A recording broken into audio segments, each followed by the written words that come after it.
I think the whole country is looking pretty closely at New York City since Zohran Mamdani's big win. You know why?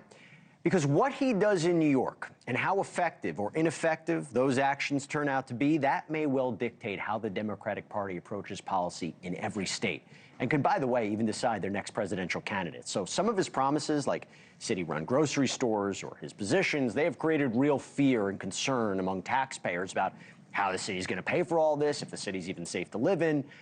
But you know, one of the best ways to get a beat on how the city is doing and how people are feeling? The real estate market. You see, real estate is a key bellwether in how businesses and people are really feeling about the city's economy and whether they want to live there, whether they want to invest there.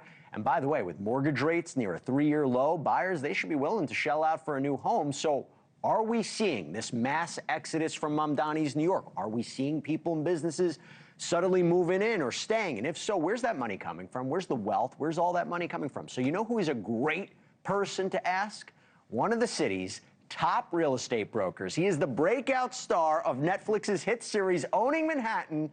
Take a look. Wow. This is the view I want. 30 million last week, and we're negotiating another 30 right now. This unit doesn't come with parking, but I can gladly sell your buyer a space for $450 right now. This broker's got the size of church bells. You're the new development king in this city, man. No one does it better than you, and I want you at Sirhan. Joining me now is Peter Zitzf, a licensed real estate broker at Sirhan and star of Netflix's own Owning Manhattan. Why'd you show my apartment? I told you not to show it in the preview, and you did it. It's terrible. I did it anyways. I had to.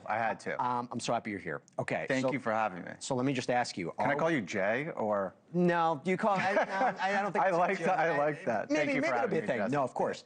All right. Are we seeing a mass exodus here in New York? No. If anything, I've seen the opposite. So the last 10 weeks before the new year, I tracked the luxury market religiously since I started in this business 15 years ago, and the luxury market is defined as $4 million plus. The luxury market for those 10 weeks was the highest it's been in terms of contracts that it has been in the last 10 years.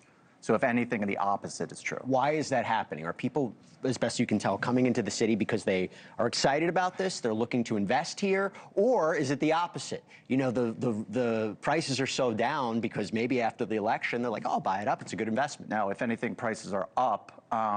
You're seeing, we have now the Asia contingency has moved back into the market, so we're seeing more competition from abroad, and that spurs on local competition. So we are seeing both local buyers coming from the tri-state. We're also seeing buyers from Texas, California, also moving into New York City. And the foreign demand for buying into real estate is pushing local demand up. Interesting. And from the best you can tell when you're speaking to these clients, are they looking to buying a second home, or are they looking to live and establish a business and invest in here?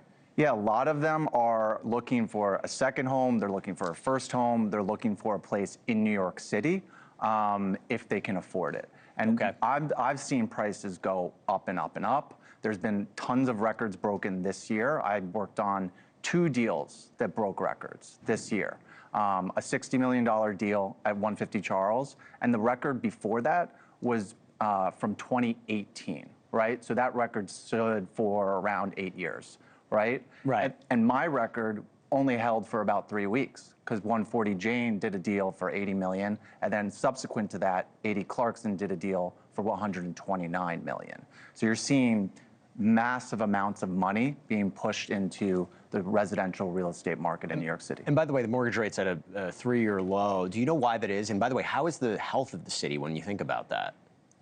So yes, so what are we at? For a 30-year fixed, you're at 5.825, yeah. Right? And then 7/1 ARM, I think you can get down to 5.25. So that is helping a little bit, but most of the buyers I'm seeing are all cash buyers.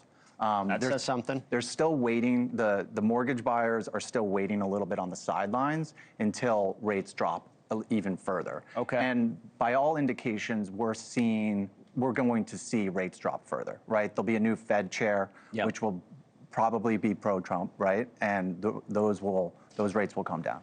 Look, I'm not saying this because I'm a New Yorker, but what happens here matters for the rest of the country. Right. This is the financial health, the financial sector of this country. Right. Speaking of which, You scored, I want to say this right, a historic $60 million deal in the series premiere. That was the highest ever for a downtown property. Did you beat Ryan Serhant on that? I did. Did it feel good? You know what? You can say it.